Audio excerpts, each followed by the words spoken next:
High বন্ধুরা, কে কে খেয়েছো এইভাবে লাউ ঘন্ট? তোমরা খেয়েছো? তোমরা যদি না খেয়ে থাকো, আমার এই রেসিপিটা অবশ্যই একবার ট্রাই করে দেখো, খুব ভালো লাগবে খেতে। সবসময় তো মাছ, মাংস, পেঁয়াজ, রসুন দেওয়া সব সবজি দিই। আজকে আমি একটু নিরামিষ রান্নাটাই শেয়ার করি তোমাদের সঙ্গে, তাই নিয়ে এলাম তোমাদের কাছে। মুগ ডালটাকে আমি জিরে, শুকনো লঙ্কা, তেজপাতা দিয়ে সুন্দর করে ভেজে নিলাম। ভেজে নিয়ে লাউটাকে আমি আগেই কেটে টেটে ধুয়ে টুয়ে রেখেছিলাম। তারপরে লাউটাকেও আমি এখানে দিয়ে দিলাম, দিয়ে একটু লবণ হলুদ দিয়ে দিলাম, দিয়ে এটাকে আমি ঢেকে দেবো। একটু লেড়ে চেড়ে সুন্দর করে ঢেকে দেবো। অনেকক্ষণ একটু এটা মজে অল্প হয়ে যাবে, লাউটাও সেদ্ধ হয়ে যাবে। খুব সুন্দর লাগে এই লাউ ঘন্টটা খেতে। তোমরা অবশ্যই কিন্তু ট্রাই করবে আমার এই লাউ ঘন্টটা।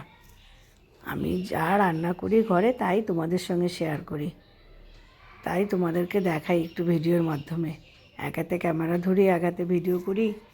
হয়তো ভিডিওগুলো সবার মতন ভালো হয় না, সুন্দর হয় না, তবুও চেষ্টা করি তোমাদেরকে দিয়ে দেখানোর জন্য।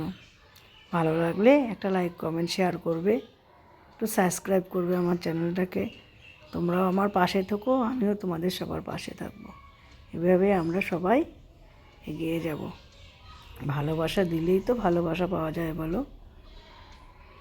দেখো আমার লাউ ঘন্টটা কত সুন্দর হয়েছে, এটাতে আমি ধনেপাতাও দিয়ে দিলাম। এইভাবে অবশ্যই তোমরা একটা লাউ ঘন্ট বানিয়ে খাবে নিরামিষের দিন। যারা যারা নিরামিষ পছন্দ করো, ভালো লাগলে অবশ্যই লাইক, কমেন্ট, শেয়ার প্লিজ। চলো, টাটা।